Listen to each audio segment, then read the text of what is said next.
As the new year kicks into gear, I know a lot of you are busy setting goals and making plans and trying to figure out how to get everything done you hope to get done this year. But let me ask you this. Do you have a process in place to actually follow through on those plans week in and week out? Today, I'm diving into an incredibly impactful habit that can help you and your team manage your capacity, prioritize the right work, and build a rhythm that keeps you out of firefighting mode and gets you feeling predictable and productive. It's all about creating a cadence for weekly planning and review for the work in your firm. And let me tell you, committing to this practice can really transform the way your firm operates and reduce your stress levels and sense of overwhelm around your practice. You're listening to the Agile Attorney Podcast. I'm John Grant, and I help legal professionals of all kinds build practices that are profitable, sustainable, and scalable for themselves and the communities they serve. One of the core Agile practices that is sometimes hard for teams to implement and introduce in their teams is this practice of having feedback loops and actually closing the loop as a tool for improving your tools and systems and practices and behaviors inside of your team in ways that are going to help you deliver your work more efficiently, more smoothly, and ultimately more predictably for yourselves and for your clients. And I have to admit, right, one of the challenges with feedback loops is that people don't actually like them. They're hard. And part of the reason they're hard is that they tend to expose when we're engaged in suboptimal behaviors, right? When we need to change the way we're working, the way we're communicating, maybe the tools that we're using, etc. And so people tend to avoid them, right? We love to do the planning part of sort of the plan, do, check, act cycle, which is known as the Deming cycle, or plan, do, study, adjust is the way that I usually like to talk about it. But we're really good at the plan. We're reasonably good at the do. We really stink at the study and adjust parts of that PDCA or PDSA cycle, which means we've got to put practices and behaviors in place that are going to almost force us to do that work on a regular basis. And today, I want to talk about a very specific style of feedback loop that comes from the Agile methodologies known as the weekly planning and weekly review cadence. These are two of sort of the four core meetings of Agile practices, the other two being the daily stand-up and the periodic retrospective. I've talked about the retrospective a little bit. If you go back to episode 7, which is really all about the retrospective, I think that is a critical tool to use on a regular basis in your practice. I think most teams, I believe, should be doing them at least quarterly. Although at first I'll settle for maybe twice a year. But if you haven't done a retrospective in a while, especially if you're listening to this podcast episode when it comes out in the early part of the year, I highly encourage you to do a retrospective with your team and then set up a cadence where we're going to do those on a regular basis. I've also talked a little bit about daily stand-ups already. Some teams call it the huddle. Back in the Scrum methodology, we would call it the daily scrum. But that was in episode 3. I'm actually going to do my next podcast episode specifically about the daily stand-up. But the daily stand-up makes a lot more sense in the context of this weekly planning and weekly review meeting. And so I want to talk about that specific practice today. Now, I'm calling them weekly planning and weekly review. They don't strictly have to be weekly. I have had teams that I work with that will do this on an every 2 weeks basis. Maybe even a little less often, although I think monthly, frankly, isn't often enough. So I'm going to strongly encourage that you try to do this on a weekly basis, at least at first, because I think getting into the habit of really doing this planning and then closing the feedback loop against that planning is something that takes practice. And so a weekly cadence winds up giving you and your team the ability to work on this. And then as you get better at it, if you have the kind of practice that especially has longer matters, then you might be able to get away with moving it to an every 2 week basis. But like I said, I wouldn't start there. I would start with weekly. I also want to be really clear that this is not the whole practice review of all of the matters that are open in your practice. That's something that I know a lot of firms do. I feel like it's something that everybody does, even though they kind of hate it because they don't know what else to do to keep balls from falling through the cracks, right? People feel like they have to touch everything on a periodic basis or else they're likely to miss something. And I get it. I think that's important. I obviously don't want you to miss things in your practice. But man, those monthly or however often you do them, like open up the whole list of open cases and go through them one by one.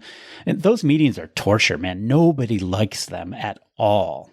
And I think there are ways to get rid of that and replace them with something more effective. And really, it's the combination of ideally a Kanban board or some other visual system where you've got your matters on the board and you can see where they are in progress towards whatever their final destination is. Ideally, you're also tracking important tasks and other sort of things about the matter in the Kanban card. And then you're using the board to help reflect back to you what are the matters that need your attention. And again, if you're using a Kanban board already, having that board up when you engage in the weekly planning and weekly review meeting is going to be essential. Although I will say you can do this weekly planning and weekly review without a Kanban board, right? As I talked about back in episode 46, there are a lot of practices you can use from Agile and Kanban that will work even if you don't sort of have the perfect implementation of a full-on Kanban board or whatever. Okay, so let's assume that you're going to try to implement this weekly planning meeting or maybe improve the one that you already have. Let's start with when you want to have this meeting. And I'm going to go ahead and sort of foreshadow the weekly review that I'll talk about in a few minutes. But one of the best practices, frankly, is to schedule the weekly review and weekly planning in the same session, right? It's sort of a back-to-back thing where regardless of when you do it, I mean, there's a pattern that some teams will do where they might do weekly planning on Monday and weekly review on Friday. But frankly, I think that's not the best way to do it, right? I would say pick a day of the week, and it doesn't have to be Monday. I know some teams that will do it on Mondays. I know other teams that will do it on Fridays. I have a lot of teams I work with that do it on Tuesdays or Wednesdays. It really doesn't matter as long as you're consistent about when it happens. And at first, I would schedule the whole thing, so both the weekly review and weekly planning back to back, to be about an hour. I think depending on the size of your team and also the volume of matters inside of your practice, it may need to be a little bigger or smaller. But over time, my hope and my expectation is that you'll be able to shorten these things, right? It won't take you a full half hour for each part of this meeting to get through what you need to do, but you're going to have to work up to that. You're going to need to do and take the time to actually get the meeting right, understand how you and your team are working well together around it. And then I think you can experiment with trying to shorten it maybe to 20 minutes per section or eventually 15 minutes per section, as opposed to needing, a full hour to complete both halves of the meeting. In terms of who should be at the meeting, again, I'm assuming that most of my audience here is a part of a small team, so maybe anywhere from 3 to 10 or even 12 people. If you are bigger than that, then hopefully already you've sort of split your practice into a couple of teams. If you haven't, maybe eventually this will be a catalyst to help you do that. But I would say at first, sort of regardless of the size of your firm, unless you're, 25, 50, 100 people, I would suggest that you have everybody on the team participate in these weekly review and weekly planning meetings. Again, over time, I think you can get to the place where maybe not everybody needs to participate. But in the early going, I think it's important to, number one, build familiarity with the process. to make sure that everyone is contributing in a meaningful way and make sure that you as the team leader or firm owner are really leveraging the people on your team and their eyes and ears and understanding of what's going on in your practice are brought to the forefront, because a lot of times they're going to have perspective on the work that you simply don't have. What I don't want is to be in this world where just the leaders or maybe the attorneys or whatever are sort of setting the plan for the week and then casting it down from on high to the team, where they're just sort of expected to obey their marching orders, right? That's not what we're going for. We're looking for engagement. We're looking for participation. We're looking to really do this work together as a team. Now, I'm going to switch over and I'm going to talk specifically about the weekly planning meeting at first. And the purpose of the weekly planning meeting is to set the team's priorities for the week. Specifically, we want to set the team's priorities relative to your finite capacity to deliver work. And I'm going to talk yet again about episode 3, which I think is one of the most important ones for you to listen to, around the honest reckoning with capacity and its close cousin, the brutal assessment of priorities, right? We all have a finite amount of time, attention, and energy that we can devote to doing the work of our law practice. And the biggest challenge that most practices have is that they are operating over capacity. They have let too much work into their system relative to their ability to deliver that work in a smooth and predictable way. And really, the main purpose of this weekly planning and weekly review meeting, yes, it's to get work done, but it's also to help you determine what that actual capacity is, because that's the thing that is going to let you be more accurate about how you prioritize work and let it into that finite capacity as you're going through your week. So again, the purpose of the weekly planning is to set the priorities for the team's work this week. And specifically, I want to identify the cases or matters, or maybe the internal projects that absolutely positively must make progress this week. And I often call this the hot list. Now, the hot list can be any number of matters, and it actually should be a little bit relative depending on how much work is needed.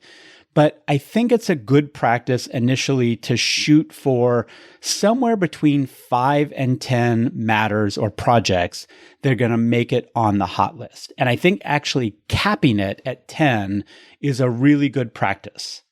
Now, that's not to say that some weeks you won't go over. And in fact, again, if you're already in this world where your practice is over capacity, you may need to have 12 or 15 different matters on the hot list at first.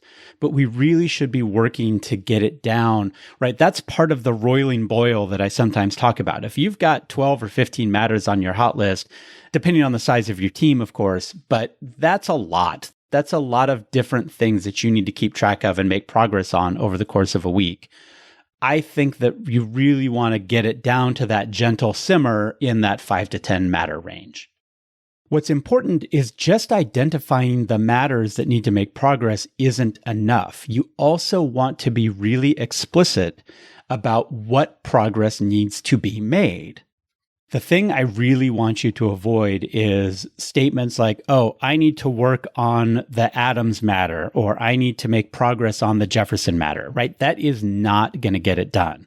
I want you to be really clear that I need to finalize my pleadings and the initial discovery requests, or I need to finish the first draft of this contract, or I need to get the final contract to opposing counsel for review. Whatever it happens to be, I want you to be really explicit about the deliverable that you need to get to, not the effort that needs to be expended.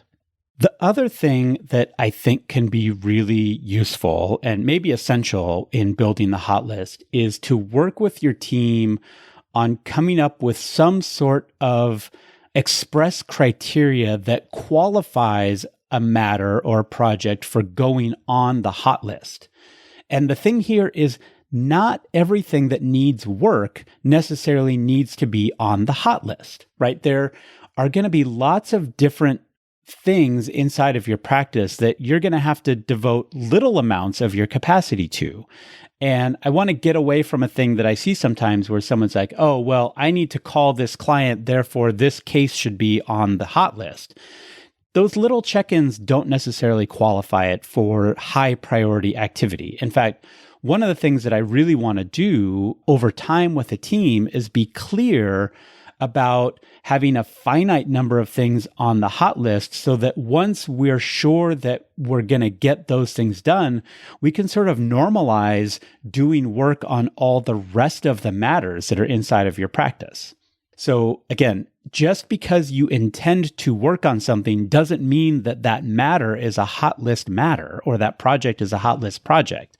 We want it to be really clear that, oh, there's a trial or a hearing coming up in the next 2 weeks, and there are outstanding tasks that need to be done to prepare for that court appearance. Or there's going to be a meeting with opposing counsel about a contract negotiation, and there are specific things I need to do in order to be ready for that meeting. These are the objective criteria that will qualify something for the hot list. I don't want to get in this place where you and the members of your team are sort of discussing your various opinions about what needs to be worked on, right? I want to try to ground it in something that is explicit and measurable so that you can have a robust conversation around it, as opposed to resorting to, this thing you sometimes hear as the hippo approach, which is the highest paid person's opinion, and that's the one that ultimately gets the most attention. Okay, so as we go through this meeting, right, this planning part, we want to set the hot list, and then we want to make sure we're keeping track of it, right? And that can be an actual list in a Word document or a Google Doc.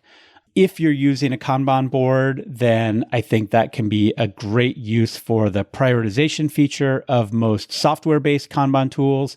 If you're using a physical Kanban board, you might have a particular sticker or token that you put on a card to designate it as part of the hot list. There's a number of ways to do it, but it's really important that we keep track of what are the matters or projects that we have designated as being hot list items for this week. We also want to keep track of what are the specific things that need to be done so that we can consider it either no longer hot or at least that we've done the most important things that we needed to do this week, even if we know it's going to be hot again next week. And you can do that by indicating them in the card description. You can flag certain tasks as being ones that need to be accomplished, either by setting due dates or assigning them to certain people or marking them with an iconography. It kind of depends on what the capabilities of your software tool are. But the important thing is, again, we know what's on the hot list, we know why it's there, and we know what needs to happen in order for it to be satisfied for this week. Now, as I'll talk about next week, the key from here is to go forth and do the work. And I guess I'll highlight one other sort of thing I want you to avoid in this meeting is that this should very clearly be a planning meeting, not a working meeting, right? There is a phenomenon, and I get it, it's normal, that as soon as someone makes mention of a case, then all of a sudden your brain wants to start working on that case. And I want you and the members of your team to really resist that urge, right? This is a planning meeting, not a working meeting. If you need to have a working meeting, schedule it for the week. Find the people that need to do the work, including if it's just a single person, right? You should be thinking about putting some calendar blocks on your schedule to make sure that you're preserving enough of your capacity to get these hot list items done. But we're doing the work during the week. We're not doing the work in the meeting. Okay, so I'm going to flip over now and I'm going to talk about the bookend, which is the weekly review meeting. And the weekly review meeting, again, it probably is going to take you about half an hour, give or take at first. Eventually, I hope that you can shorten this down once you get used to the flow of it and sort of establish some norms and practices inside of your team. But the main thing on the weekly review meeting is to just review last week's hot list and kind of objectively go through and say, did we accomplish all the things we needed to accomplish on this matter? Yes or no? And when the answer is yes, we should celebrate that, right? And I'm not necessarily saying we need to have like cake and fireworks, but we want to make sure that we're creating a positive feedback loop that rewards the completion of the things that we need to complete, right? Even if that's sort of, yeah, that's the job. I get that, but creating an environment where we celebrate success, even if that success is kind of supposed to be normalized, I think is a good thing. But frankly, if you're already over capacity in your practice, the more likely thing is that you're not going to have gotten everything done that you thought you were going to get done last week. And again, partly this is because of the optimism bias. We will often bite off more than we can chew because we think that our capacity is bigger than it is. And so when that happens, we're using this weekly review to reflect back and give us information about what our actual capacity is. The other thing that is really common with teams is you set that weekly hot list and then you don't follow it, right? You work on whatever you feel like working on or whatever sort of feels like it needs attention, as opposed to using that weekly planning hot list as your and the team's actual guide for how you behave during the week and how you apply your finite capacity to all of the various demands that you have. And again, I'm going to talk about this a little bit more in the daily stand-up, because the daily stand-up should sort of be these check-ins to make sure that we're sticking to the hot list. But even so, in the early going, it's really easy to deviate, right? An email comes in, a new client calls, something comes back from a matter that seemed like it was stale, and you're like, oh my gosh, we can finally make progress on this one. Whatever it happens to be, it's really normal and natural to sort of deviate from that hot list that we create in the weekly planning meeting, but we want to try to catch ourselves. And so the initial purpose of the weekly review is to make sure that we accomplished what we said we were going to accomplish. But then if we don't, we want to try to diagnose the problem and get to an agreement around the team about how we're going to do better next time. This is not about finger pointing, right? I want to make sure this is not micromanagement. This is not accusation. This is about accountability partnership. We're all human. These tendencies come in for everybody.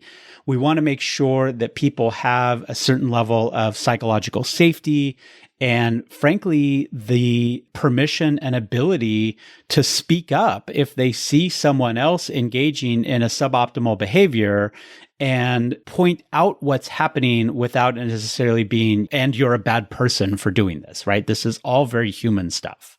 So the agenda for this weekly review meeting is to just go down sort of item by item, the things on the hot list. Did we get it done? Yes or no? If not, why not? What did we miss when we were planning? Did we misestimate? Did we overcommit? Whatever it happens to be. And then we sort of take that into next week's planning meeting, having completed this feedback loop so that we can make better choices going forward.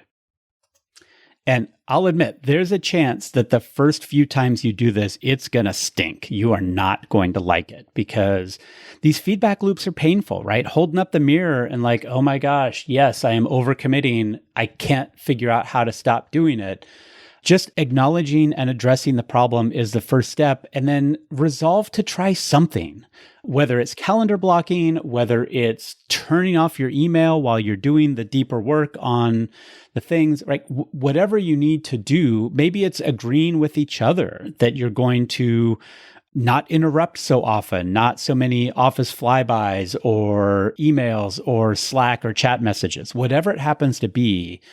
You will eventually sort of dial in some practices and some agreements with each other that are going to help you support each other in getting the work done that needs to get done.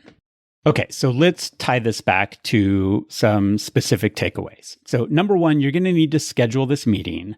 schedule it for an hour. I would not do it at 9 a.m. on Monday. That's too soon. So I think if you're going to do it on Monday, I would do it mid to late morning at the earliest. Early afternoon works very well, or even not having it on Monday is just fine. A lot of teams like to have them on Tuesdays or Wednesdays in the middle of the week. Other teams like to have them at the end of the week, where you sort of review what you've done for the week while it's fresh. You sort of make your plan for next week, and then you can set off into the weekend, not having to worry about doing catch up or pre-work, knowing that you kind of have your plan for next week when you come into the office and are ready to go. Number 2 is to involve the whole team, really give them a voice, make sure that everyone is clear that the purpose of this cadence, this feedback loop, is to improve and to improve together and to provide accountability to each other so that the whole team is improving. It's not impossible that over the course of this, you're going to find people that are consistently not meeting their commitments, not holding up their end of the deal for the team. That's something that you can deal with separately, right? It'll daylight in these meetings, but you don't necessarily need to address it right away in these meetings. I think the camaraderie and the team accountability will help sort of move people out of some of their own sort of individual poor decisions. For most people, eventually you may need to deal with some things outside of this meeting, and you may even have some personnel problems, but that's not really the primary purpose of this meeting, is to like root out the non-performers. It's to really get everyone performing at a higher and more consistent level together. Number 3, I'm going to encourage you to stick with it. Like I said, they're going to kind of not feel great at first. It'll feel good to have a plan from that weekly planning meeting, but when that plan collides with the reality that you've probably already got your practice over capacity, it's not going to be great at first, but it is that feedback loop that will help you sort of make better decisions about whether you need something like an intake pause, whether you need to delay commitment for certain things. You said that you would get it done by X date, but really now that you're doing this on a regular basis, you realize that you need to call that client and ask for an extension, or otherwise let them know it's going to be Y or Z before we can get this done. Over time, if you do it consistently, then you're going to be a lot smarter about how you manage your commitments inside of your capacity to deliver them, and these meetings will get easier. That's it for today. As always, if you have any thoughts or questions, please don't hesitate to reach out to me at john.grant@agileattorney.com. If you enjoy the podcast, it helps if you go into either Apple Podcasts or Spotify and leave me a rating and even a review. This podcast is produced by the fantastic team at Digital Freedom Protections, and the theme music is the song Hello by Lunara. Thanks for listening, and I'll catch you next week.